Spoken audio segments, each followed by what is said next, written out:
Hello friends, स्वागत है आपका करियर कॉन्वेंट के यूट्यूब चैनल पे। और साथियों, आज का जो हमारा डिस्कशन का टॉपिक है उसका नाम है पॉलीमर्स एंड इंजीनियरिंग प्लास्टिक। आइए इस टॉपिक को विस्तार से समझते हैं। फ्रेंड्स, सबसे पहले हम समझना चाहेंगे कि आखिर पॉलीमर्स होते क्या हैं। देखिए, पॉलीमर्स की जो डेफिनेशन है वो ये कहती है कि polymers are large molecules made up of repeating structure units called monomers which are bonded together in launch. Polymerisation की प्रोसेस होता है। इस पॉलीमराइजेशन की प्रोसेस में होता क्या है कि जो मोनोमर्स होते हैं आपस में जुड़ते हैं और पॉलीमर का निर्माण करते हैं। फर्दर अगर हम देखते हैं तो हम इनको दो भागों में डिवाइड कर सकते हैं, सिंथेटिक पॉलीमर्स और नेचुरल पॉलीमर्स। तो सिंथेटिक पॉलीमर की हम बात करें तो जैसे प्लास्टिक्स है, तो प्लास्टिक हमारा सिंथेटिक पॉलीमर में आता है। और अगर हम नेचुरल पॉलीमर की बात करें तो जो प्रोटीन्स है और डीएनए है ये सारे हमारे नेचुरल पॉलीमर्स कहलाते हैं। आज के टाइम में इतना ज़्यादा हम पॉलीमर्स का यूज़ करते हैं कि हम हर इंडस्ट्री में देखते हैं, चाहे वो प्लास्टिक बैग्स हैं, चाहे क्लोथिंग है, टायर्स हैं या मेडिकल डिवाइसेस हैं, और यहाँ तक कि मैन्युफैक्चरिंग इंडस्ट्री में भी पॉलीमर्स का काफ़ी ज़्यादा यूज़ किया जाता है। देखिए, इस फोटोग्राफ की हेल्प से मैंने समझाने की कोशिश की है कि किस तरह से मोनोमर्स से पॉलीमराइजेशन की प्रोसेस के थ्रू पॉलीमर का निर्माण किया जाता है। फर्दर एक फोटोग्राफ मैंने और लगाई है जिसमें हम ये दिखाते हैं कि किस तरह से मोनोमर्स के, देखिए ये मॉलिक्यूल्स हैं मोनोमर्स के, और मोनोमर्स के मॉलिक्यूल्स एक प्रोसेस के थ्रू पॉलीमर्स बनाते हैं। और बेसिकली पॉलीमर्स में क्या है कि लॉन्ग जो चेन होती है उसका निर्माण होता है।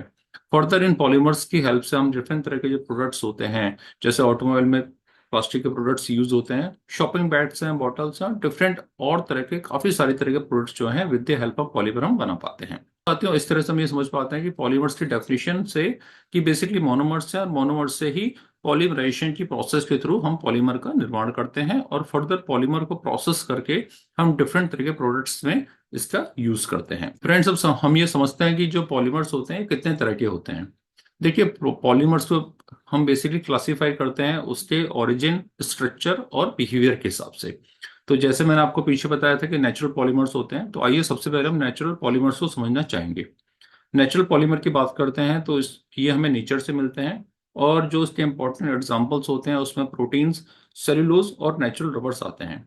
देखिए, प्रोटीन क्या है, हमारी बॉडीज के अंदर पाया जाता है और बेसिकली बायोलॉजिकल फंक्शंस के लिए बहुत इंपॉर्टेंट होता है। इसके अलावा हम सेलुलोज की बात करते हैं। सेलुलोज बेसिकली प्लांट्स में पाए जाते हैं और पेपर और टेक्सटाइल बनाने में इनका काफी ज्यादा यूज किया जाता है। नेचुरल रबर की बात कर लेते हैं। नेचुरल रबर, देखिए, रबर ट्रीज से मिलते हैं और इनका यूज टायर्स और बहुत सारे जो फ्लेक्सिबल मटेरियल्स होते हैं उसे बनाने में किया जाता है। यहाँ पे मैंने इस फोटोग्राफ्स की हेल्प से आपको नेचुरल पॉलीमर को और अच्छे से समझाने की कोशिश की है। देखिए, जो कॉटन होता है, कॉटन भी एक तरह का नेचुरल पॉलीमर होता है जो कि हमें कॉटन का जो ट्री होता है उससे हमें मिलता है। इसके अलावा हम बात अगर करें तो वुड भी एक तरह का नेचुरल पॉलीमर में काउंट होता है। और नेचुरल पॉलीमर भी जब हम बात करते हैं, रबर की बात करते हैं, तो बेसिकली जो रबर होती है, जो रबर के ट्रीज होते हैं उनसे हमें रबर मिलती है। और फर्दर इन रबर का यूज टायर इंडस्ट्री में काफी ज्यादा यूज किया जाता है। और इनफैक्ट आप घरों में जो रबर बैंड्स होते हैं वो भी इन्हीं रबर की हेल्प से हमें मिलते हैं। तो यहाँ पे हम साथियों देखते हैं कि किस तरह से नेचुरल पॉलीमर काफी ज्यादा इंपॉर्टेंट है और किस तरह से नेचर में अवेलेबल हैं। सिंथेटिक पॉलीमर की बात कर लेते हैं। देखिए, सिंथेटिक पॉलीमर मैन मेड होते हैं। और इम्पॉर्टेंट इसमें अगर हम बात करें तो प्लास्टिक है जिसका काफी ज्यादा यूज मैन्युफैक्चरिंग इंडस्ट्री में किया जाता है। कुछ एग्जांपल्स को समझ लेते हैं, जैसे पॉलीथीन, पॉलीप्रोपिलीन, पॉलीस्टायरीन और पॉलीविनाइल क्लोराइड। ये सारे वो पॉलीमर्स हैं जिनका यूज काफी ज्यादा मैन्युफैक्चरिंग इंडस्ट्री में किया जाता है। कुछ एग्जांपल्स देख लेते हैं, जैसे पैकेजिंग इंडस्ट्री में काफी ज्यादा यूज आपको देखने के लिए मिलेगा, कंटेनर्स में और काफी अदर इंडस्ट्री में इनका यूज किया जाता है। इसके अलावा हम बात करते हैं नायलॉन और पॉलिस्टर। इनका यूज टेक्सटाइल और क्लोथिंग इंडस्ट्री में काफी ज्यादा किया जाता है। और सिलिकॉन की बात कर लेते हैं तो मेडिकल डिवाइसेस आपने देखे होंगे, कोकवेट्स देखे होंगे, और काफी सीलेंट्स इसकी हेल्प से हम बनाए जाते हैं। तो यहाँ पे हम देखते हैं कि किस तरह से नेचुरल पॉलीमर्स और सिंथेटिक पॉलीमर काफी ज्यादा रोल प्ले करते हैं। फोटोग्राफ की हेल्प से मैंने आपको और अच्छे से समझाने की कोशिश की है। पॉलीविनाइल क्लोराइड पीवीसी है, जो पीवीसी के पाइप्स आप घर में यूज करते हैं प्लम्बिंग में, वो हमारे क्या होगा, सिंथेटिक पॉलीमर में काउंट होंगे। पॉलीस्टायरीन है, पॉलीप्रोपिलीन है, आते हैं नायलॉन है, पॉलिस्टर है। पॉलिस्टर के आपने क्लोथ्स देखे होंगे मार्केट में। और उस तरह से हम देखते हैं कि किस तरह से काफी ज्यादा इंडस्ट्री में और काफी ज्यादा हमारी लाइफ में नेचुरल पॉलीमर्स का और सिंथेटिक पॉलीमर्स का यूज किया जाता है। आइए पॉलीमर स्ट्रक्चर को समझते हैं। देखिए, पॉलीमर को हम उसके स्ट्रक्चर के बेस पे, इसका मतलब है कि हम उसके मॉलिक्यूलर स्ट्रक्चर के बेस में हम उसे डिवाइड करते हैं। तो इसमें सबसे पहले हम बात करते हैं लीनियर पॉलीमर की। देखिए लीनियर पॉलीमर क्या है। लीनियर पॉलीमर बेसिकली क्या है कि इन पॉलीमर में स्ट्रेट चेन ऑफ मोनोमर्स होती है। हमने लास्ट स्लाइड में पढ़ा कि मोनोमर्स की हेल्प से पॉलीमर पॉलीमर बनते हैं। और यहाँ पे हम देखते हैं कि जिस भी इस पॉलीमराइजेशन की प्रोसेस में जब हम लॉन्ग चेन का निर्माण होता है, इस तरह के लॉन्ग चेन का निर्माण होता है, देखिए एक लॉन्ग चेन बनती है, हमारे सारे लीनियर पॉलीमर्स कहलाते हैं। एग्जाम्पल की बात कर लेते हैं तो हाई डेंसिटी पॉलीएथिलीन एचडीपी एक हमारा लीनियर पॉलीमर की कैटेगरी में आता है। और इन लॉन्ग चेन्स की वजह से इसमें काफी ज्यादा स्ट्रेंथ हमें मिलती है। ब्रांच पॉलीमर की बात करते हैं तो ब्रांच पॉलीमर में देखिए क्या होता है, साइड चेन्स होती हैं। इसका मतलब यह है कि इसमें आपको स्ट्रेट चेन ना मिलके स्ट्रेट चेन के अलावा आपको क्या होगा, साइड चेन्स भी मिलती हैं। जो मेन चेन होती है उसके अलावा साइड चेन्स भी होती हैं। तो इसकी वजह से होता क्या है कि बेसिकली जो ब्रांच पॉलीमर्स होते हैं उनमें काफी ज्यादा हमें फ्लेक्सिबिलिटी मिलती है। एग्जाम्पल की बात कर लेते हैं तो लो डेंसिटी पॉलीएथिलीन इसका एक एग्जाम्पल है। एलडीपी जिसे हम शॉर्ट में कहते हैं, तो एलडीपी क्या है, मोर फ्लेक्सिबल है। इसकी जो फ्लेक्सिबिलिटी का जो इसमें गुण है वो इसी वजह से है कि इसमें ब्रांच पॉलीमर्स का निर्माण होता है। इसके अलावा हम एक और पॉलीमर के मॉलिक्यूलर स्ट्रक्चर के बेस पे हम एक क्रॉस लिंक पॉलीमर को समझते हैं। देखिए क्रॉस लिंक पॉलीमर में क्या होता है कि डिफरेंट तरह के क्रॉस लिंक क्रिएट होते हैं और एक नेटवर्क लाइक स्ट्रक्चर यहाँ पे बनता है, जिसकी वजह से इस तरह का जो पॉलीमर होता है वो हाई टफनेस हमें मिलती है और स्टेबिलिटी मिलती है। हम इसके एग्जाम्पल की बात करते हैं तो रबर्स और बैकलाइट इसके एग्जाम्पल्स हैं। और रबर और बैकलाइट में इस तरह की जो क्रॉस लिंक इसके मॉलिक्यूलर स्ट्रक्चर होता है, जिसकी वजह से हाई टफनेस और हाई स्टेबिलिटी हमें मिलती है। बैकलाइट की आपने चूड़ियां मार्केट में देखी होंगी, तो इस तरह की चूड़ियां आप देखते हैं तो काफी ज्यादा क्या होते हैं, रिजिड होती हैं ये। पॉलीमर प्रॉपर्टीज की बात कर लेते हैं। देखिए पॉलीमर में काफी सारी डिफरेंट तरह की प्रॉपर्टीज होती हैं। और इन प्रॉपर्टीज का बेसिकली हम क्या करते हैं कि मॉलिक्यूलर स्ट्रक्चर को या केमिकल कंपोजिशन को एडजस्ट करके हम और डिफरेंट तरह की अलग अलग प्रॉपर्टीज भी हमें इसमें मिल जाती हैं। तो इसके एग्जांपल्स की बात कर लेते हैं। तो देखिए कुछ इंपॉर्टेंट एग्जांपल्स की अगर हम बात करें तो सबसे पहले जो इसकी प्रॉपर्टी होती है वो ड्यूरेबिलिटी की होती है। ड्यूरेबिलिटी का मतलब है कि इनकी जो लाइफ होती है काफी ज्यादा होती है। इसकी वजह से हम इसका काफी ज्यादा इंडस्ट्री में यूज करते हैं। तो कुछ एग्जांपल्स की बात कर लेते हैं। देखिए पॉलीथीन या पीवीसी अपनी टफनेस के कारण काफी ज्यादा ड्यूरेबल होते हैं और इनका पैकेजिंग और पाइप्स इंडस्ट्री में काफी ज्यादा यूज किया जाता है। सेकंड अगर हम बात करें तो अगली जो प्रॉपर्टी आती है वो है इलास्टिसिटी। तो देखिए रबर और सिलिकॉन इस तरह के काफी ज्यादा इलास्टिक पॉलीमर्स होते हैं और ये काफी स्ट्रेच और अपने वापस अपनी शेप में आ जाते हैं। तो इन इस तरह की प्रॉपर्टी के कारण, इलास्टिसिटी प्रॉपर्टी के कारण इनका जो यूज होता है टायर्स और सील्स में बनाने में काफी ज्यादा इसका यूज होता है। तो ये एक अगेन एक इम्पॉर्टेंट प्रॉपर्टी है। हम तीसरी एक इम्पॉर्टेंट प्रॉपर्टीज की बात कर लेते हैं तो थर्मल एंड केमिकल रेजिस्टेंस, यानी कि कम थर्मल एंड केमिकल रेजिस्टेंस का मतलब है कि किस तरह से जो पॉलीमर्स होते हैं वो हाई टेम्परेचर पे और केमिकल कंपैटिबिलिटी के साथ काम करते हैं। तो एक एग्जांपल की बात कर लेते हैं तो पीटीएफई जिसे हम टेफ्लॉन के नाम से जानते हैं, इसकी काफी अच्छी रेजिस्टेंस होती है against the high temperature and chemical, जिसकी वजह से पीटीएफई की जो सील्स होती हैं, टेफ्लॉन की जो सील्स होती हैं, काफी ज्यादा फेमस हैं। और इनका जो यूज होता है सील्स और ओरिंग बनाने में काफी ज्यादा किया जाता है। तो मार्केट में जनरली आप ओरिंग्स और इस तरह की सील्स अगर देखते हैं तो आप ये पाएंगे कि इसमें मोर देन 60-70% आपको जो सील्स मिलती हैं या ओरिंग मिलती हैं वो पीटीएफई या टेफ्लॉन की बनी हुई मिलती है। तो फ्रेंड्स इस तरह से हम समझते हैं कि पॉलीमर में कितनी अलग अलग तरह की डिफरेंट प्रॉपर्टीज होती हैं और इन्हीं प्रॉपर्टीज के कारण जो पॉलीमर्स का जो यूज होता है काफी ज्यादा इंडस्ट्री में इसका यूज किया जाता है। देखिए एप्लीकेशन ऑफ पॉलीमर्स की बात कर लेते हैं तो पॉलीमर्स का काफी ज्यादा एप्लीकेशन है आज के टाइम में और डिफरेंट इंडस्ट्री में इसका काफी ज्यादा यूज किया जाता है। तो हम बात करते हैं सबसे पैकेजिंग इंडस्ट्री की। तो देखिए पैकेजिंग इंडस्ट्री में काफी ज्यादा पॉलीमर्स का यूज होता है। एग्जाम्पल की बात कर लेते हैं तो पॉलीएथिलीन और पॉलीप्रोपिलीन का काफी ज्यादा यूज हमें इस तरह की इंडस्ट्री में देखने के लिए मिलता है। ऑटोमोटिव की बात करते हैं तो देखिए ऑटोमोटिव में आज के टाइम में हम देखते हैं कि गाड़ी के अंदर का जो इंटीरियर होता है, इंटीरियर में काफी ज्यादा प्लास्टिक का यूज देखने के लिए मिलता है। इवन एक्सटीरियर की बात करते हैं तो बम्पर्स हैं वो भी हमें देखने को मिलते हैं कि वही प्लास्टिक के ही बने होते हैं। तो डिफरेंट तरह के जो पार्ट्स होते हैं, डैशबोर्ड्स होंगे, बम्पर्स होंगे, वो हम सारे पॉलीमर्स की हेल्प से बनाए जाते हैं। नायलॉन का काफी ज्यादा यूज होता है, पॉलीयूरेथीन का काफी ज्यादा यूज होता है, पीपीसीपी का काफी ज्यादा यूज इंडस्ट्री में, ऑटोमोबाइल इंडस्ट्री में देखने के लिए मिलता है। रीजन आते हो यही है कि इसकी फ्लेक्सिबिलिटी और स्ट्रेंथ की वजह से ऑटोमोटिव इंडस्ट्री में इंटीरियर में एक्सटीरियर में प्लास्टिक का काफी ज्यादा यूज किया जाता है। मेडिकल फील्ड की बात करते हैं। देखिए मेडिकल फील्ड में सिलिकॉन और पॉलीयूरेथीन का काफी ज्यादा यूज देखने के लिए मिलता है और काफी आज की डेट में अगर हम बात करते हैं कि काफी सर्जरी में भी इस तरह के जो पार्ट्स होते हैं या इस तरह के जो इंटरनल पार्ट्स होते हैं जो कि ऑपरेशन में यूज किए जाते हैं वो भी इन्हीं की हेल्प से बनाए जाते हैं। तो सिलिकॉन और पॉलीयूरेथीन का वो काफी ज्यादा यूज देखने के लिए मिलता है। एक अदर इंडस्ट्री की बात कर लेते हैं, टेक्सटाइल इंडस्ट्री की बात करते हैं। देखिए टेक्सटाइल इंडस्ट्री में भी काफी ज्यादा पॉलीमर से यूज किया जाता है। जैसे हम बात करते हैं पॉलिस्टर, नायलॉन, स्पेंडेक्स, तो ये इस तरह के पॉलीमर्स हैं जिनका काफी ज्यादा यूज आज की डेट में टेक्सटाइल इंडस्ट्री में किया जाता है। रीजन साथियों यही है कि इनकी ड्यूरेबिलिटी, स्ट्रेचेबिलिटी और मॉइस्चर विकिंग की प्रॉपर्टीज की वजह से इनका काफी ज्यादा हमें यूज देखने के लिए मिलता है। ये पॉलीमर की रिसाइकलिंग की बात कर लेते हैं। देखिए पॉलीमर की रिसाइकलिंग अलग अलग तरीकों से की जाती है। सबसे पहले हम बात करेंगे मैकेनिकल रिसाइकलिंग प्रोसेस की। देखिए मैकेनिकल रिसाइकलिंग प्रोसेस है क्या? मैकेनिकल रिसाइकलिंग प्रोसेस जैसे कि नाम से ही मालूम है कि इसका मैकेनिकल तरीके से, यानी कि मशीनों की हेल्प से हम इसे रिप्रोसेस करते हैं। ये मैंने यहाँ पे डायग्राम या फोटोग्राफ लगाया है, जिसके हेल्प से आप देखते हैं कि जो प्लास्टिक वेस्ट होता है, सबसे पहले प्लास्टिक वेस्ट को इकट्ठा किया जाता है और उनको कहाँ भेजा जाता है? उनको रिसाइकलिंग सेंटर में भेजा जाता है। रिसाइकलिंग सेंटर में जो सबसे पहला काम होता है वो शॉर्टिंग का होता है। शॉर्टिंग का मतलब यहाँ पे ये है कि हमें डिफरेंट तरह के प्लास्टिक को यहाँ पे पॉलीमर्स को अलग करना होता है। यानी कि पीपी सीपी को हम अलग करेंगे, नायलॉन को अलग करेंगे, क्योंकि अगर हम इनको शॉर्ट नहीं करेंगे तो इससे हमें काफी ज्यादा इंप्योरिटीज देखने के लिए मिलेंगी। शॉर्टिंग के बाद हम क्या करते हैं? श्रेडिंग करते हैं। श्रेडिंग का साथियों मतलब है कि हम इसे क्रश करते हैं थ्रू मशीन। ये अगला जो स्टेप आता है वॉशिंग का होता है। वॉशिंग बहुत इंपॉर्टेंट है, क्योंकि वॉशिंग की वजह से क्या होता है कि जो इसमें काफी तरह की जो इम्प्योरिटीज है या जो गंध है वो सारी हमारी क्लीन हो जाती है। और देन मेल्टिंग एंड रीऑर्गेनाइजेशन, इसके बाद हमारा मेल्टिंग का प्रोसेस आता है। मेल्टिंग का मतलब है कि इसे सर्टेन टेम्परेचर पे, क्योंकि हर पॉलीमर का एक अलग मेल्टिंग टेम्परेचर है, तो उस टेम्परेचर पे हम क्या करते हैं? मेल्ट करते हैं। और फाइनली फिर हमें इसे, इसमें क्या करते हैं? हम इसे अगेन, इसे छोटे छोटे, हम इसे अगेन पॉलीमर के शेप में कन्वर्ट करते हैं, जिसका अगेन यूज क्या होता है? न्यू प्रोडक्ट्स बनाने में। रिसाइकलिंग ये प्रोसेस है। तो प्रोसेस क्या है? कलेक्टेड है, शॉर्टेड है, क्लीन्ड है और श्रेडेड है। तो ये चार इंपॉर्टेंट प्रोसेस है, जिसकी वजह से हम देखते हैं कि काफी ज्यादा रिसाइकलिंग। मटेरियल सुटेबिलिटी की बात कर लेते हैं कि कौन कौन से ऐसे पॉलीमर्स हैं जो कि आसानी से रिसाइकिल किए जा सकते हैं मैकेनिकल रिसाइकलिंग प्रोसेस के थ्रू। तो देखिए हम बात कर लेते हैं पीई की, पॉलीएथिलीन की बात कर लेते हैं, पॉलीप्रोपिलीन की बात करते हैं, या पैट की बात कर लेते हैं, पॉलीएथिलीन टेरापैथिलेट की हम बात कर लेते हैं। तो ये सारे इजिली हम with the help of mechanical process हम क्या कर सकते हैं? इसे रिसाइकलिंग कर सकते हैं।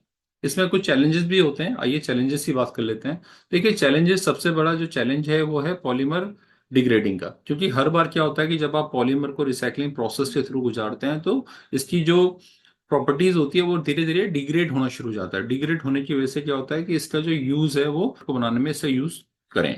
सेकंड जो इंपॉर्टेंट चैलेंज आता है वो आता है कंटामिनेशन का। तो कंटामिनेशन की हम बात करते हैं तो देखिए अगर इसमें अगर आप इसे प्रॉपर क्लीनिंग नहीं करते हैं तो काफी सारा कंटामिनेशन, चाहे वो फूड्स के फॉर्म में, चाहे लेबल्स के फॉर्म में है, इस तरह के आपको कंटामिनेशन देखने को मिलते हैं। और इस तरह के अगर कंटामिनेशन के आप बिना क्लीनिंग किए, बिना वॉशिंग किए आप इसको क्या करेंगे? इसको अगर रिसाइकलिंग करेंगे तो उससे जो आपका जो प्रोडक्ट बनेगा, नेक्स्ट जो आपका जो पॉलीमर बनेगा वो आपका अच्छी क्वालिटी का पॉलीमर नहीं बनेगा। तो ये इंपॉर्टेंट है कि जो चारों स्टेप्स हैं, कलेक्शन का स्टेप है, शॉर्टेड है, क्लीन्ड है और श्रेडेड है, ये चारों स्टेप्स को बिल्कुल अच्छे से किया जाए, ताकि हमारा जो रिसाइकलिंग, हमें जो पॉलीमर मिले वो अच्छा पॉलीमर मिले, जिससे हम फर्दर अगेन नए प्रोडक्ट्स को बनाने में यूज कर पाए। देखिए अगला जो केमिकल रिसाइकलिंग, देखिए अगला जो पॉलीमर रिसाइकलिंग का प्रोसेस होता है उसे हम केमिकल रिसाइकलिंग कहते हैं।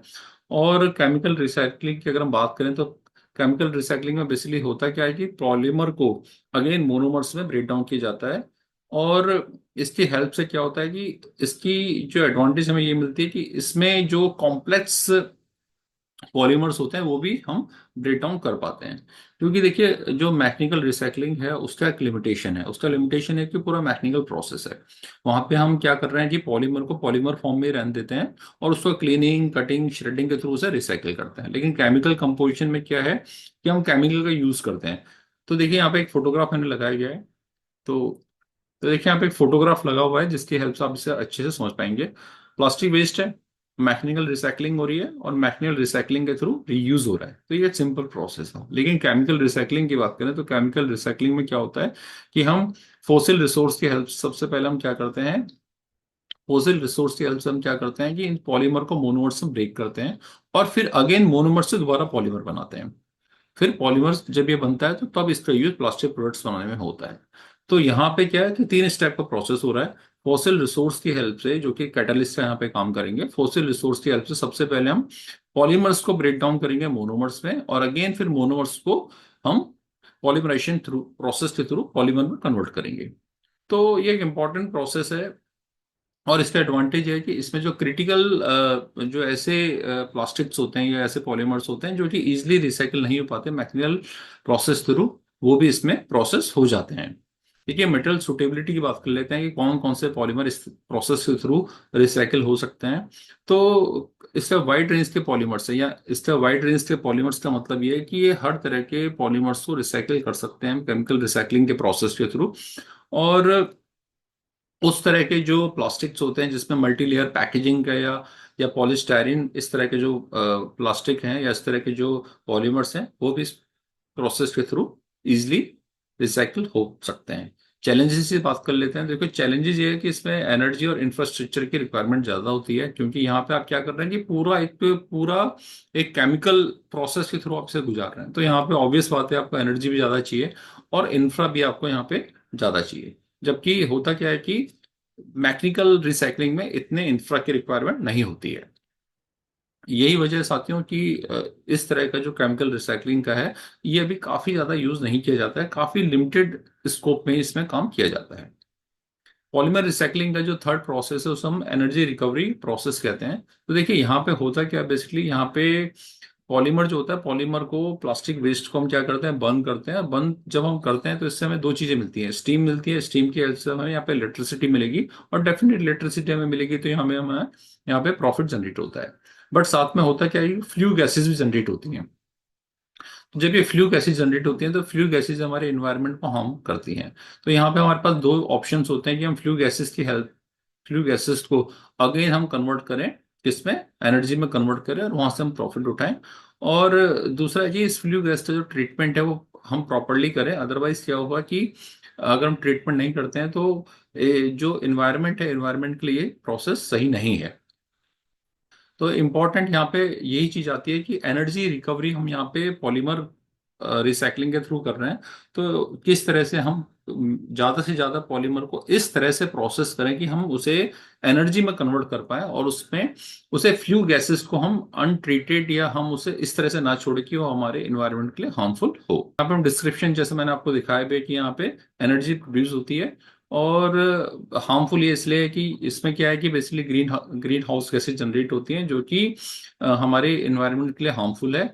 और सेकेंडली क्या होता है कि इस प्रोसेस में क्या है कि मटेरियल को हम रिकवर नहीं कर पा रहे हैं, या इसका रीयूज नहीं होता है, क्योंकि इस प्रोसेस में क्या होगा कि आपका ये बर्न हो जाएगा, बर्न के बाद इसका रीयूज हम नहीं कर पाएंगे। रिसाइकलिंग के काफी सारे चैलेंजेस होते हैं, आइए हम इनको समझते हैं। पहला जो चैलेंज है वो है कंटामिनेशन का। देखिए, कंटामिनेशन का मतलब ये है कि जब हम रिसाइकलिंग करते हैं तो रिसाइकलिंग में हम प्लास्टिक वेस्ट हम लेते हैं, तो प्लास्टिक वेस्ट में क्या होगा कि काफी सारी कंटामिनेशन के फॉर्म में, जैसे फूड है या केमिकल्स हैं या अदर तरह के भी काफी सारे इस तरह से कंटामिनेटेड चीजें लगी होती हैं कि जिसकी वजह से जो रिसाइकलिंग है वो उतनी ईजी नहीं होती है। तो फोटोग्राफ में आप देख भी सकते हैं कि यही चीज दिखाई गई है। तो इम्पोर्टेंट है कि कंटामिनेशन को किस तरह से हम टैकल करते हैं, ये एक इम्पोर्टेंट चैलेंज है। सेकंड जो इम्पोर्टेंट चैलेंज हम फेस करते हैं वो है सेपरेशन। देखिए, सेपरेशन इसलिए इंपॉर्टेंट है कि हम यहाँ पे कहीं ना कहीं मैकेनिकल प्रोसेस के थ्रू हम सेपरेशन करते हैं, और बहुत सारे मेथड होते हैं जिसमें डेंसिटी बेस्ड सेपरेशन भी है। तो ये 100% इफेक्टिव नहीं होता है। 100% इफेक्टिव का मतलब यहाँ पे ये है कि जब हम सेपरेशन करते हैं तो कुछ ना कुछ इम्प्योरिटीज जो है वो रह जाती है, या इम्प्योरिटीज का मतलब ये है कि जो मटेरियल होता है मिक्स हो जाता है। इसका मतलब है कि नायलॉन में आपका पीपी मिक्स हो जाएगा, या पीपी में आपका पॉलीस्टायरीन मिक्स हो जाएगा। तो इस तरह के चांसेस यहाँ पे रहते हैं, तो 100% इफेक्टिव यहाँ पे नहीं होता है। तो ये एक बड़ा चैलेंज है, और इंडस्ट्री से किस तरह टैकल करती है ये देखने वाली बात है। हालांकि आज के टाइम में काफी ज्यादा इस तरह के प्रोसेस का यूज किया जाता है कि सेपरेशन ज्यादा इफेक्टिवली काम करे। एडिटिव की बात कर लेते हैं। थर्ड चैलेंज जो आता है वो एडिटिव्स होता है, क्योंकि होता क्या है, बेसिकली प्लास्टिक में काफी सारी डाइस का, फिलर्स का, स्टेबलाइजर्स का यूज किया जाता है। अब जब हम इन तरह के डाइस, फिलर्स, स्टेबलाइजर्स का यूज करते हैं तो जब रिसाइकलिंग करते हैं तो ये रिसाइकलिंग के प्रोसेस को डिफिकल्ट बना देता है। और इसकी वजह से होता क्या है कि जो क्वालिटी ऑफ रिसाइकल्ड पॉलीमर है वो भी हमें अच्छी नहीं मिलती है, या उस पर इफेक्ट पड़ता है। तो ये भी एक अनदर इम्पोर्टेंट चैलेंज है। डाउन साइकलिंग सबसे इंपॉर्टेंट चैलेंज है डाउन साइकलिंग का, क्योंकि डाउन साइकलिंग का मतलब यहाँ पे ये है कि जब हम रिसाइकिल करते हैं तो एक टाइम के बाद क्या होता है कि जो क्वालिटी ऑफ जो पॉलीमर है वो डाउनग्रेड हो जाता है। इसका मतलब ये है कि हम उसे फर्दर रिसाइकिल नहीं कर पाएंगे। जैसे यहाँ पे पैट बोटल्स की हम बात कर लेते हैं। तो जो पेट बॉटल्स होती हैं, जो पीईटी बॉटल्स हैं, या जो आप कोको कोला या थम्स अप की बॉटल्स देखते हैं, ये सारी पेट बॉटल्स होती हैं।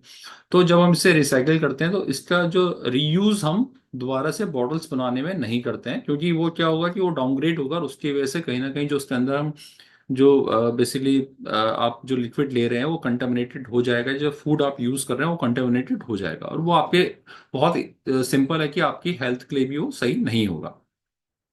तो एक लिमिट तक ही हम इसे रिसाइकिल कर पाएंगे। देखिए सिंबल भी यहाँ पे क्लियर दिखाया गया कि रिसाइकिलिंग का प्रोसेस यहाँ पे ब्रेक हो गया है। तो इस तरह के जो पॉलीमर्स होंगे उनको हम बार बार रिसाइकिल नहीं कर पाएंगे, एक कंडीशन तक ही रिसाइकिल कर पाएंगे। तो ये कुछ चैलेंजेस हैं जो कि इंडस्ट्री फेस करती है। कंटामिनेशन का चैलेंज है, सेपरेशन का चैलेंज है, एडिटिव का चैलेंज है, और डाउन साइक्लिंग का चैलेंज है। आइए फ्यूचर ऑफ पॉलीमर्स की बात करते हैं कि पॉलीमर का आखिर फ्यूचर क्या है। हम पॉलीमर के फ्यूचर की बात करते हैं तो देखिए आखिर आने वाले टाइम में क्या होने वाला है, किस तरह से जो पॉलीमर है उसका क्या प्रोसेस होगा, किस तरह से वो ह्यूमन के लिए किस तरह से हार्मफुल है या हेल्पफुल है, ये हमें देखने की रिक्वायरमेंट है।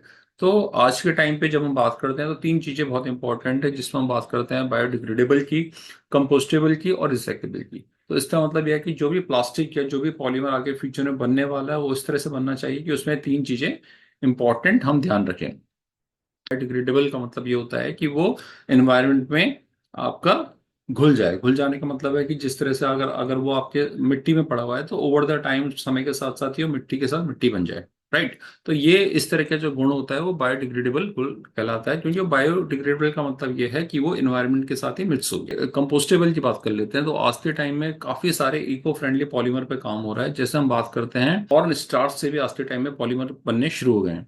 जैसे हम बात करते हैं पॉलीलैक्टिक एसिड, तो पॉलीलैक्टिक एसिड पीएल एक इस तरह का पॉलीमर है जो कि बायोडिग्रेडेबल एंड कंपोस्टेबल दोनों के गुण रखता है। और ये काफी सारी पैकेजिंग और डिस्पोजेबल इंडस्ट्री के में, जहाँ पे डिस्पोजेबल टाइप के आइटम्स बनते हैं उस तरह की इंडस्ट्री में इसका यूज किया जाने लगा है। इस फोटोग्राफ्स की हेल्प से आप ज्यादा अच्छे से समझ पाएंगे कि तीन चीजें इंपॉर्टेंट है अगर हम पॉलीमर के रिस्पेक्ट में बात करें। रिसाइकलिंग बहुत इंपॉर्टेंट है, रिड्यूसिंग बहुत इंपॉर्टेंट है। रिड्यूसिंग जनरेशन का मतलब है कि हम इस तरह के पॉलीमर के प्रोडक्ट बनाएं जिनकी जो वॉल थिकनेस है वो कम हो। ऑब्वियस है, वॉल थिकनेस कम होगी या कॉम्पैक्ट होंगे तो उससे क्या होगा कि ये प्लास्टिक जो है उसको हम, उसका जो यूज है वो कम होगा, रिड्यूस हम इसे करेंगे। और तीसरा जो इंपॉर्टेंट एस्पेक्ट है वो रीयूजिंग का है कि किस तरह से हम इस तरह के पॉलीमर्स का यूज करें जिनको बार बार रीयूज किया जा सके। तो ये तीन चीजें काफी इंपॉर्टेंट हो जाती हैं: रिसाइकलिंग, रिडक्शन और रीयूजिंग। तो इन तीनों की हेल्प से और इस तरह के प्लास्टिक हम बनाए या इस तरह के पॉलीमर्स हम जो बनाए जो कि बायोडिग्रेडेबल की प्रॉपर्टी रखते हो, कंपोस्टेबल की प्रॉपर्टी रखते हो और रिसाइकेबल की प्रॉपर्टी रखते हो, तो इस तरह के अगर पॉलीमर बनते हैं तो वो ह्यूमन के लिए भी सही होंगे। इंजीनियरिंग प्लास्टिक की बात कर लेते हैं। देखिए अभी तक हमने पॉलीमर की बात की, राइट। तो पॉलीमर में हमने पीछे पढ़ा कि सिंथेटिक पॉलीमर होते हैं, नेचुरल पॉलीमर होते हैं। अब सिंथेटिक पॉलीमर की अगर बात करते हैं तो सिंथेटिक पॉलीमर में भी इंजीनियरिंग प्लास्टिक की बात कर लेते हैं। तो इंजीनियरिंग प्लास्टिक क्या है, बेसिकली हाई परफॉर्मेंस पॉलीमर ही होते हैं। और क्योंकि इनका जो यूज है वो इंजीनियरिंग एप्लीकेशन में किया जाता है, इंजीनियरिंग एप्लीकेशन, इसलिए इनको इंजीनियरिंग प्लास्टिक भी कहा जाता है। अब ये हम बात करेंगे कि इनका यूज ऑटोमोटिव में, एरोस्पेस में, इलेक्ट्रॉनिक और मेडिकल डिवाइस इंडस्ट्री में भी काफी ज्यादा किया जाता है। प्लास्टिक की बात कर लेते हैं। देखिए हमने पीछे अपनी स्लाइड्स में पढ़ा कि बेसिकली पॉलीमर्स को हम दो भाग में डिवाइड करते हैं: सिंथेटिक पॉलीमर और नेचुरल पॉलीमर। सिंथेटिक पॉलीमर की बात करें जो कि मैनमेड पॉलीमर्स हैं, इसमें भी ऐसे पॉलीमर्स जो कि हाई ड्यूरेबिलिटी या हाई परफॉर्मेंस की श्रेणी में आते हैं उनको हम इंजीनियरिंग पॉलीमर्स कहते हैं या इंजीनियरिंग प्लास्टिक कहते हैं। तो अगर हम बात करें कि इस तरह के पॉलीमर जिनमें स्ट्रेंथ, ड्यूरेबिलिटी और resistance to heat and chemical जो है प्रॉपर्टी है काफी ज्यादा होती है, वो सारे हमारे इंजीनियरिंग पॉलीमर्स कहलाते हैं। ये मैंने यहाँ पे एक फोटोग्राफ लगाई है, इस फोटोग्राफ की हेल्प से आप ज़्यादा अच्छे से समझ पाएंगे कि देखिए जो जो मेन इसका जो डिफरेंशिएशन है वो होता है बेस्ड ऑन द टेम्परेचर, कि कौन सा पॉलीमर कितने टेम्परेचर तक काम करता है। अगर हम बात करते हैं, देखिए ये टेम्परेचर है 150 डिग्री सेंटीग्रेड, 250 डिग्री सेंटीग्रेड और 450 तक है। तो नॉर्मली अगर हम बात करते हैं कि अप टू 100 जो पॉलीमर यूज किए जाते हैं, जैसे ABS, PS, PVC, PP, HDP, LTP, तो ये सारे स्टैंडर्ड प्लास्टिक कहलाते हैं। इसका मतलब यह है कि इनका यूज इंजीनियरिंग में या मैन्युफैक्चरिंग में किया जाता है, बट इनकी जो टेम्परेचर, जो रेजिस्टेंस होता है इनका, वो 100 डिग्री तक ये काम करते हैं। तो इस तरह के पॉलीमर्स क्या होंगे, स्टैंडर्ड प्लास्टिक पॉलीमर कहलाएंगे। अगर हम बात करें 100 से, अगर हम ऊपर जाएं तो 100 से, अगर हम 100 से देखते हैं कि लगभग 450 तक या 450 से ऊपर जाएं तो ये सारे जो पॉलीमर्स होंगे ये आपके इंजीनियरिंग पॉलीमर्स कहलाते हैं, क्योंकि इनकी जो प्रॉपर्टी है high resistance against the temperature, वो एक इंपॉर्टेंट प्रॉपर्टी होती है जिसकी वजह से इनका यूज काफी ज्यादा इंडस्ट्री में किया जाता है। एग्जाम्पल्स की बात कर लेते हैं, देखिए पीपीओ, पीसी, एक्रिलिक, पेट, नायलॉन, तो ये सारे जो पॉलीमर्स हैं ये सारे इंजीनियरिंग प्लास्टिक में आएंगे। एडवांस इंजीनियरिंग मटेरियल्स की बात करेंगे। एडवांस इंजीनियरिंग मटेरियल का मतलब है कि ऐसे सारे मटेरियल जिनका जो टेम्परेचर रेजिस्टेंस है वो मोर देन 200 है, तो वो सारे एडवांस इंजीनियरिंग मटेरियल्स में आते हैं, जिसमें हम बात कर लेते हैं पीईई के, पीपीएस, पीटीएफई, जिसे हम टेफ्लॉन भी कहते हैं, पीएसयू, पीपीएसयू, पीआई। अगर हम और ऊपर की बात करें, कि अगर हम बात करते हैं कि 300 डिग्री से ऊपर के टेम्परेचर पे हम देखते हैं कि कौन से ऐसे पॉलीमर्स हैं जो 300 डिग्री प्लस के टेम्परेचर में सस्टेन होते हैं, तो वो सारे हमारे क्या कहलाते हैं, पीएआई, पीबीआई। तो इस तरह के जो एग्जांपल्स हैं वो हमारे इस तरह के पॉलीमर्स कहलाएंगे। तो हाई टेम्परेचर रेजिस्टेंस है, steam resistance, high wear resistance, high chemical resistance, ये कुछ प्रॉपर्टीज हैं जो हमें इस टेम्परेचर पे देखने को मिलती हैं। ऐसे पॉलीमर जो 400 डिग्री प्लस टेम्परेचर को सस्टेन करते हैं, तो उसकी उनकी जो प्रॉपर्टी होती है उनमें हाई टेम्परेचर रेजिस्टेंस की प्रॉपर्टी होती है, स्टीम रेजिस्टेंस की प्रॉपर्टी है, हाई वी रेजिस्टेंस की प्रॉपर्टी उनमें देखने के लिए मिलती है, और हाई केमिकल रेजिस्टेंस प्रॉपर्टी देखने को मिलती है। तो कुछ एग्जाम्पल्स की बात कर लेते हैं, पीआई, पीबीआई और पीआई। ये इस तरह के पॉलीमर्स हैं जो कि high temperature, high steam resistance, high wear resistance और हाई केमिकल रेजिस्टेंस में काम करते हैं। तो इस तरह से हम देखते हैं कि इंजीनियर प्लास्टिक का कितना इंपॉर्टेंट रोल है, और किस तरह से आज की डेट में इंजीनियर प्लास्टिक है काफी सारी इंडस्ट्री में यूज किया जाता है। कुछ इंपॉर्टेंट इंडस्ट्री की बात कर लेते हैं, तो देखिए ऑटोमोटिव इंडस्ट्री, एरोस्पेस, इलेक्ट्रॉनिक्स और मेडिकल डिवाइसेस, यहाँ पे काफी ज्यादा इंजीनियरिंग प्लास्टिक में भी थर्मोप्लास्टिक और थर्मोसेटिंग प्लास्टिक का काफी ज्यादा यूज देखने के लिए मिलता है। आइए समझते हैं कि थर्मोसेटिंग प्लास्टिक और थर्मोप्लास्टिक में क्या डिफरेंस है। तो ये थर्मोप्लास्टिक वो होते हैं जो कि कैन बी मेल्टेड रिपीटेडली। तो ऐसे जो भी प्लास्टिक है जिनको आप रीमेल्ट कर सकते हैं, बार बार रीयूज कर सकते हैं इजिली, वो सारे थर्मोप्लास्टिक कहलाते हैं। और ऐसे प्लास्टिक जो कि एक बार शेप लेते हैं उसके बाद उनको मेल्ट नहीं किया जा सकता, तो ऐसे जो प्लास्टिक होते हैं वो थर्मोसेट प्लास्टिक कहलाते हैं। देखिए अगर हम डेफिनेशन को समझे तो ऐसे पॉलीमर जो कि मेल्टेड और रिमोल्ड किए जा सकते हैं मल्टीपल टाइम्स, वो सारे थर्मोप्लास्टिक कहलाएंगे।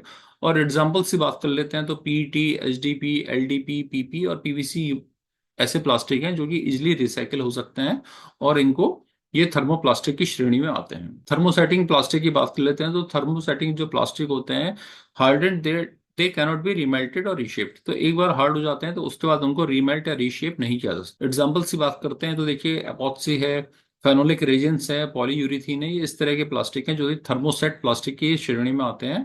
और बेसिकली क्योंकि इनका क्रॉस लिंक स्ट्रक्चर होता है, इस वजह से इनको दोबारा रिमेल्ट करना, रिमेल्ट करके शेप करना काफी टफ हो जाता है। इसी वजह से इनको इजीली रिसाइकिल भी नहीं किया जा सकता। अगर हम बात करें मैकेनिकल रिसाइकलिंग प्रोसेस की, तो मैकेनिकल रिसाइकलिंग प्रोसेस के थ्रू थर्मोसेट प्लास्टिक को रिसाइकिल करना टफ होता है, इसीलिए हमें केमिकल रिसाइकलिंग प्रोसेस के थ्रू इनको रिसाइकिल करना पड़ता है। आइए अब हम कुछ इंपॉर्टेंट इंजीनियरिंग प्लास्टिक की बात कर लेते हैं, one by one in plastic को समझेंगे और समझेंगे कि इनकी क्या प्रॉपर्टीज होती हैं। सबसे पहले हम बात करते हैं पॉलीएमाइड या नायलॉन की बात करते हैं। पॉलीएमाइड है और इसका जो इसे हम नायलॉन के नाम से भी जानते हैं। देखिए नायलॉन क्या है, नायलॉन एक स्ट्रॉन्ग, टफ और एक्सीलेंट वेयर रेजिस्टेंस रखता है, और कुछ इस तरह से ये देखने को हमें मिलता है। अगर आप इस तरह से आप देखते हैं तो समझ जाएंगे कि नायलॉन है, और काफी अच्छी केमिकल रेजिस्टेंस प्रॉपर्टी है इसकी। फ्रिक्शन, लो फ्रिक्शन है, और ये आइडियल है फॉर गियर्स, बियरिंग और मैकेनिकल कंपोनेंट्स को बनाने में। इसका मतलब यह है कि जहाँ पे भी आपको प्लास्टिक के गियर आपको देखने के लिए मिलते हैं या बेरिंग देखने के लिए मिलते हैं, तो आप समझ सकते हैं कि ज्यादातर हम नायलॉन से ही हम बनाते हैं। आइडेंटिफिकेशन की बात कर लेते हैं, तो आइडेंटिफिकेशन को मैंने चार भागों में डिवाइड किया है: appearance, burn test, water absorption test और chemical compatibility test. One by one समझते हैं। देखिए अपीयरेंस की बात करते हैं, तो ये सेमी ट्रांसपेरेंट या ओपेक कलर का होता है, और जनरली हम जब देखते हैं तो ये वाइट, ग्रे और ब्लैक इस तरह की कलर्स में देखने को मिलता है। बर्न टेस्ट की बात करते हैं, तो जब हम इसे जलाते हैं, नायलॉन को मेल्ट करते हैं, तो ये बेसिकली क्या होता है कि बिफोर बर्निंग, जलने से पहले ही, यानी कि कंप्लीट जलने से पहले ये मेल्ट हो जाता है। और जो इसकी जो फ्लेम होते हैं वो कैन बी ब्लू और येलो विद वाइट स्मोक, तो सफेद धुएं के साथ ये जलता है, और इसकी जो फ्लेम होती है वो आपको ब्लू या येलो फॉर्म में देखने को मिलती है। इसके जलने पे आपको अजवाइन जैसे स्मेल आपको सूंघने को मिलेगी। इसके जलने पे आपको अजवाइन जो आपको घरों में जनरली अजवाइन यूज होती है, तो जब आप इसे जलाएंगे तो आपको ऐसी स्मेल होगी जैसे आपको अजवाइन जल रहा है।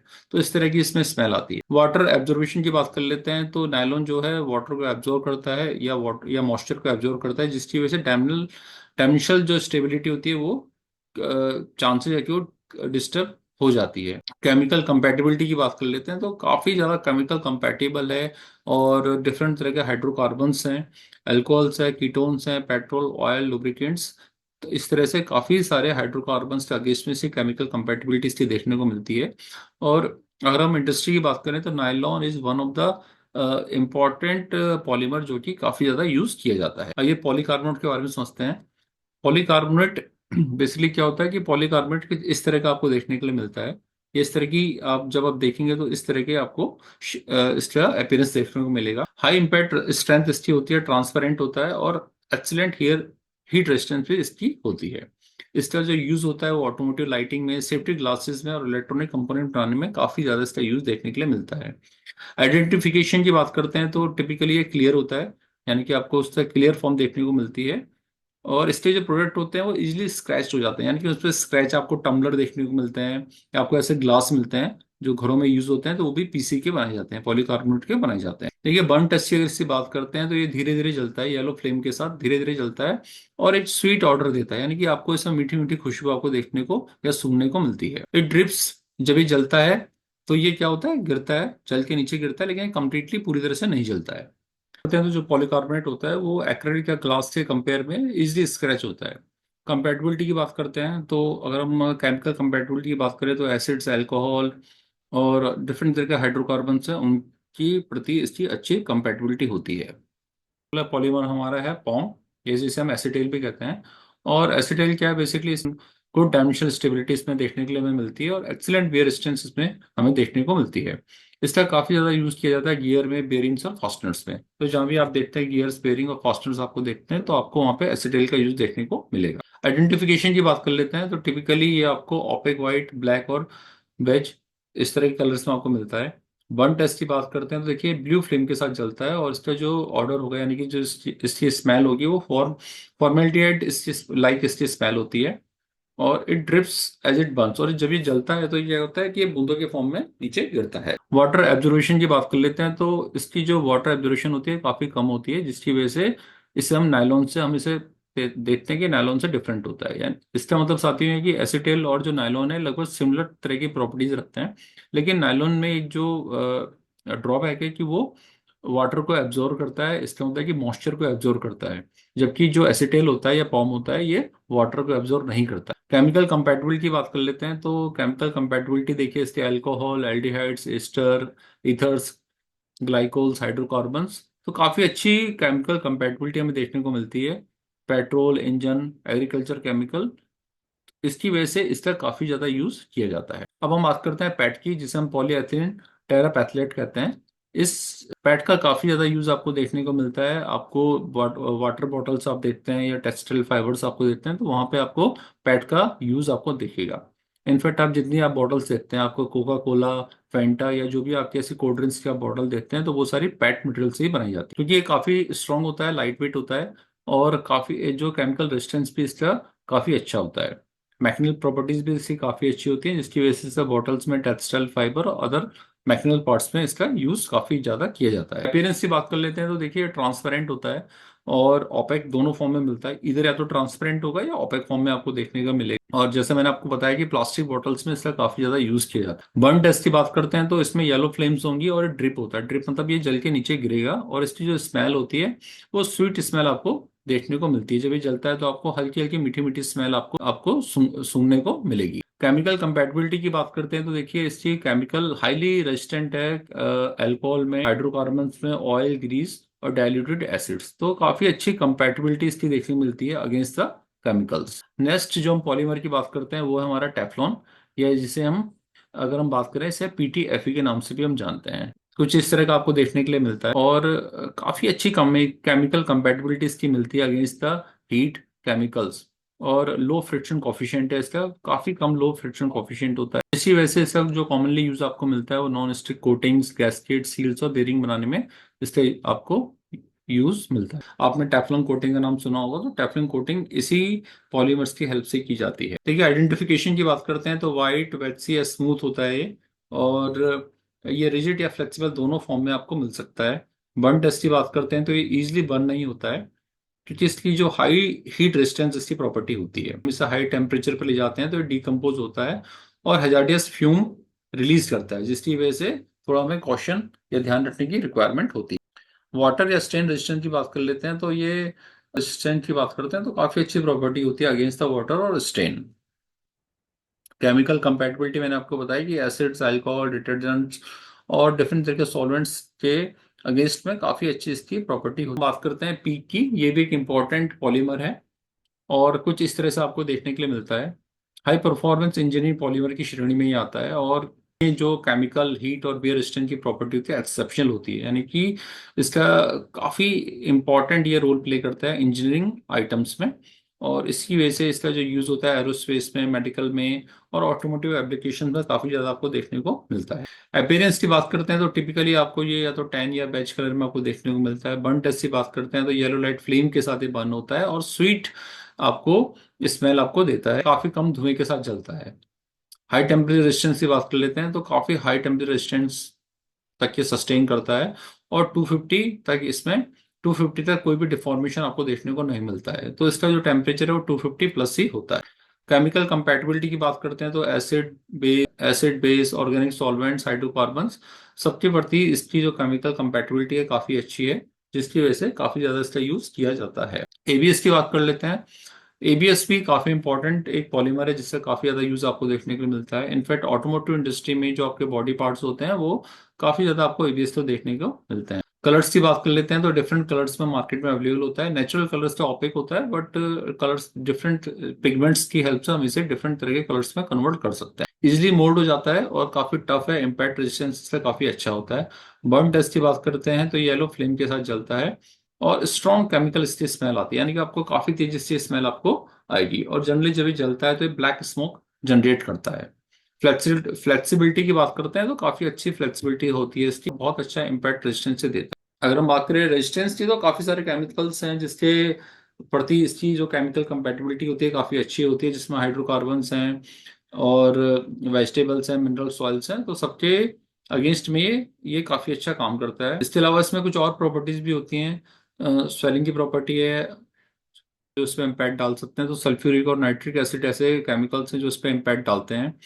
मॉडरेट रेजिस्टेंस की बात करते हैं तो ये जो हमारे हाइड्रोकार्बन्स होते हैं उनके प्रति मॉडरेट रेजिस्टेंस रखता है। कुछ एरोमेटिक हाइड्रोकार्बन्स हैं, हेलोजेनेटेड हाइड्रोकार्बन्स और अल्कोहल्स हैं, तो इनके प्रति इनका जो रेजिस्टेंस है काफी पुअर होता है। इनकम्पैटिबिलिटी की बात करते हैं तो जो एबीएस होता है वो आपके जो गैसोलीन होती है, गैसोलीन के प्रति ये बिल्कुल इनकम्पैटिबल है, और जनरली जहाँ पे गैसोलीन का यूज होता है वहाँ पे इस तरह के एबीएस का यूज नहीं किया जाता है। आइए पॉलीमाइड के बारे में समझते हैं, जिसे हम पीआई के नाम से भी जानते हैं। पॉलीमाइड कुछ इस तरह से आपको देखने के लिए मिलता है, और काफ़ी अच्छी थर्मल स्टेबिलिटी इसकी है, और जिसकी वजह से इसका यूज़ इलेक्ट्रॉनिक इंडस्ट्री में, एरोस्पेस इंडस्ट्री में और हाई टेम्परेचर इन्वायरमेंट में इसका यूज़ किया जाता है। आइडेंटिफिकेशन की बात करते हैं तो आइडेंटिफिकेशन बेसिकली इसका जो कलर आपको देखने के लिए मिलेगा वो एम्बर या ब्राउन कलर में देखने के लिए मिलता है। और अगर हम बर्न टेस्ट की बात करें तो इजीली बर्न नहीं होता है, और जब ये जलता है तो क्या होता है कि बहुत कम आपको धुआं देता है, बहुत कम इससे धुआं निकलता है। टेम्परेचर रेजिस्टेंस की बात कर लेते हैं तो इसका जो टेम्परेचर रेजिस्टेंस होता है काफी अच्छा होता है, 400 डिग्री सेंटीग्रेड तक ये सस्टेन करता है। केमिकल कंपैटिबिलिटी की बात कर लेते हैं तो बहुत अच्छी केमिकल कंपैटिबिलिटी है इसकी, और वाइड रेंज ऑफ केमिकल्स के प्रति, यानी कि हम बात करें एसिड्स, बेसिस और ऑर्गेनिक सॉलिड्स के प्रति इसकी केमिकल कंपैटिबिलिटी काफी अच्छी हमें देखने को मिलती है। तो हमने डिफरेंट तरह के आइडेंटिफिकेशन टेक्निक को समझा है। आइए इसको समराइज करते हैं कि कितनी आइडेंटिफिकेशन टेक्निक्स होती हैं जो हमें पॉलीमर को आइडेंटिफाई करने में हेल्प करती हैं। देखिए जो पहली सबसे इंपॉर्टेंट जो प्रॉपर्टी है वो है बर्न टेस्ट। तो बर्न टेस्ट एक ऐसी प्रॉपर्टी है जिसकी हेल्प से हम ये जान पाते हैं कि पॉलीमर आखिर कौन सा पॉलीमर है। तो जब हम जलाते हैं तो इसमें उसकी कैसी स्मेल आ रही है, या उसका जो फ्लेम का कलर है वो क्या है, या ड्रिपिंग उसमें होती है नहीं होती है, तो इस तरह की प्रॉपर्टीज के बेस पे हम आइडेंटिफाई कर पाते हैं कि हमारा पॉलीमर कौन सा पॉलीमर है। हम विजुअल की बात करते हैं तो विजुअल में देखिए कलर, टेक्सचर और फ्लेक्सिबिलिटी, इन सबको देख के भी हम कुछ हद तक पॉलीमर को आइडेंटिफाई कर पाते हैं। डेंसिटी टेस्ट की बात कर लेते हैं तो डेंसिटी टेस्ट की हेल्प से भी हम काफी हद तक पॉलीमर को आइडेंटिफाई कर पाते हैं, क्योंकि जो डिफरेंट पॉलीमर्स होते हैं उनकी सबकी जो डेंसिटी होती है अलग अलग होती है।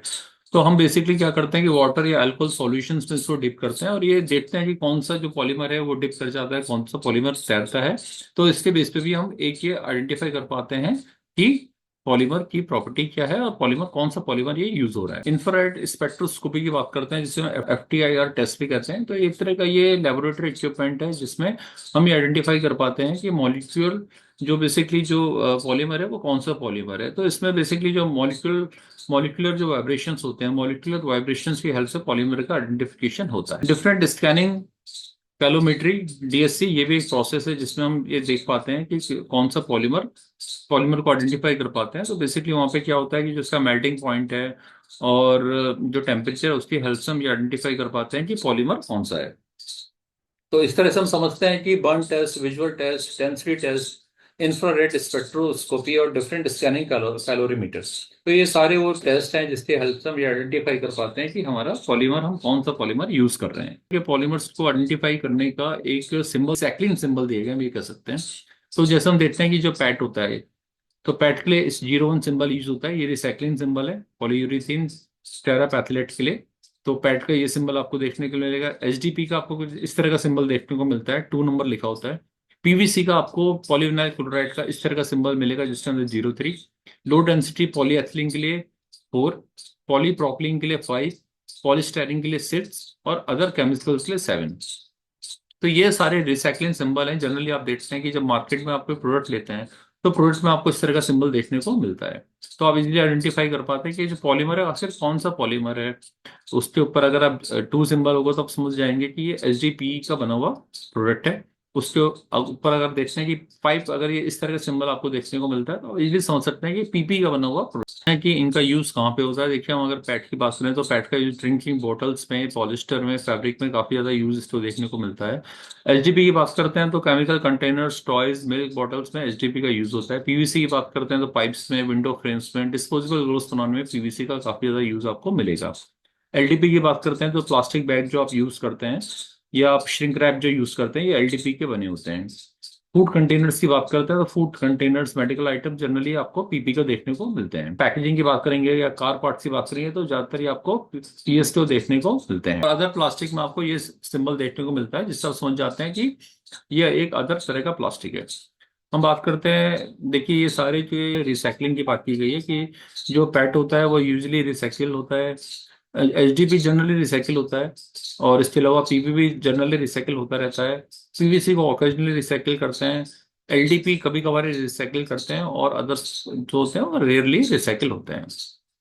अदर प्रॉपर्टीज की बात होती है कि पैट लाइट वेट है, क्लियर होता है। HDP जो है सॉल्वेंट रेजिस्टेंट होता है, UV रेजिस्टेंट है। PVC की बात करते हैं तो इलेक्ट्रिक इंसुलेटर में ये ड्यूरेबल है, फ्लेम रिटार्डेड का भी काम करता है। LDP है, इम्पैक्ट रेजिस्टेंस अच्छा होता है, केमिकल रेजिस्टेंस अच्छा है। पॉलीप्रोपिलीन की बात करते हैं तो हीट रेजिस्टेंस काफी अच्छा होता है। PS की बात करते हैं, इसका भी हीट रेजिस्टेंस काफी अच्छा है। और अदर प्लास्टिक बात करें तो उनका impact resistant, soluble, UV resistant काफी अच्छा देखने को मिलता है। इस तरह से फ्रेंड्स हमने आज के इस वीडियो में हमने डिफरेंट तरह के पॉलीमर्स को समझा, पॉलीमर्स के प्रोसेस को समझा, किस तरह से पॉलीमर, कितने तरह के पॉलीमर होते हैं, उनको किस तरह से रिसाइकिल किया जाता है, फ्यूचर ऑफ पॉलीमर क्या है। और कुछ हमने इंपॉर्टेंट थर्मोसेट प्लास्टिक और थर्मो प्लास्टिक को समझा। और हमने ये भी समझा कि कौन कौन से इंपॉर्टेंट इंजीनियरिंग प्लास्टिक है और उनकी क्या प्रॉपर्टीज है, कैसे उनको आइडेंटिफाई किया जाता है। इन सारी चीज़ों पर आज हमने बहुत अच्छे से डिस्कस किया है। उम्मीद करता हूँ ये वीडियो आपको पसंद आई होगी। किसी आने वाली दूसरी वीडियो में हम किसी और मजेदार टॉपिक पर अपना डिस्कशन करेंगे। तब तक के लिए नमस्कार, थैंक यू।